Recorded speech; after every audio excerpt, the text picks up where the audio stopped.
ನಾನು ನನ್ನ previous reel ಅಲ್ಲಿ ಕೊಲೊನೋಸ್ಕೋಪಿ ಅಂದ್ರೆ ಏನು ಅಂತ ನಿಮ್ಮ ಹತ್ರ ಮಾತಾಡಿದ್ದೆ. ಈಗ ಕೊಲೊನೋಸ್ಕೋಪಿಯನ್ನ ಯಾರು ಮಾಡಿಸ್ಕೊಳ್ಬೇಕು ಅಂತ ಮಾತಾಡೋಣ ಬನ್ನಿ.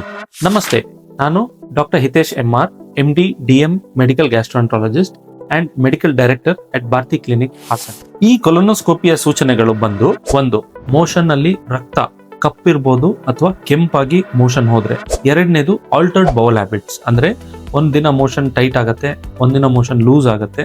ಸೊ ನಿಮ್ಮ ಬೌಲ್ ಪ್ಯಾಟರ್ನ್ ಚೇಂಜ್ ಆಗಿದ್ರೆ. ಮೂರನೇದು ನಿಮ್ಮ ಬ್ಲಡ್ ಕೌಂಟ್ ಕಡಿಮೆ ಇದ್ರೆ, ಅನಿಮಿಯಾ ಅಂತ ನಾವೇನ್ ಹೇಳ್ತೀವಿ, ಹಿಮೋಗ್ಲೋಬಿನ್ ಇದು ಕಡಿಮೆ ಇದ್ರೆ ಇದು ಮೂರನೇ ಲಕ್ಷಣ. ನಾಲ್ಕನೇದು ಬಂದು family history of colon cancer, ಅಂದ್ರೆ ನಿಮ್ಮ ತಂದೆ ತಾಯಿ, ನಿಮ್ಮ ಸಿಬ್ಲಿಂಗ್ಸ್, ನಿಮ್ಮ ಅಣ್ಣ ತಮ್ಮ, ಅಕ್ಕ ತಂಗಿ ಯಾರಿಗಾದ್ರೂ ಕರುಳಿನ ಕ್ಯಾನ್ಸರ್ ಇದ್ರೆ ನಿಮಗೆ ಬರೋ ಸಾಧ್ಯತೆ ಜಾಸ್ತಿ ಇರತ್ತೆ. ಹಾಗಾಗಿ you have to get a screening colonoscopy done. ಯಾಕೆ ಅಂದ್ರೆ ಕೊಲೊನೋಸ್ಕೋಪಿಯಲ್ಲಿ ನಮಗೇನಾದ್ರೂ ಕ್ಯಾನ್ಸರ್ ಅರ್ಲಿ ಸ್ಟೇಜ್ ಅಲ್ಲಿ ಪಿಕಪ್ ಆದ್ರೆ, ಅಂದ್ರೆ ಪಾಲಿಪ್ಸ್ ಆ ತರ ಸಣ್ಣ ಪಿಕಪ್ ಆದ್ರೆ, ನಾವು ಕೊಲೊನೋಸ್ಕೋಪಿ ಮುಖಾಂತರನೇ ಅದನ್ನ ಕಟ್ ಮಾಡ್ಬಿಟ್ಟು ನಿಮ್ಮ ಕ್ಯಾನ್ಸರ್ ನ ಕಂಪ್ಲೀಟ್ ಆಗಿ ಕ್ಯೂರ್ ಮಾಡ್ಬೋದು. ಸೊ ಇದು ಮಾಡೋದ್ರಿಂದ ನಾವು ಮುಂದೆ ಬರುವ ದೊಡ್ಡ ಕಾಯಿಲೆನ ಈಗಲೇ ಅದನ್ನ ತಡೆಗಟ್ಟಬಹುದು. ಕೊಲೊನೋಸ್ಕೋಪಿ ಮಾಡಿಸ್ಕೊಳ್ಳೋದ್ರಿಂದ ತುಂಬಾ ಬೆನಿಫಿಟ್ಸ್ ಇದೆ.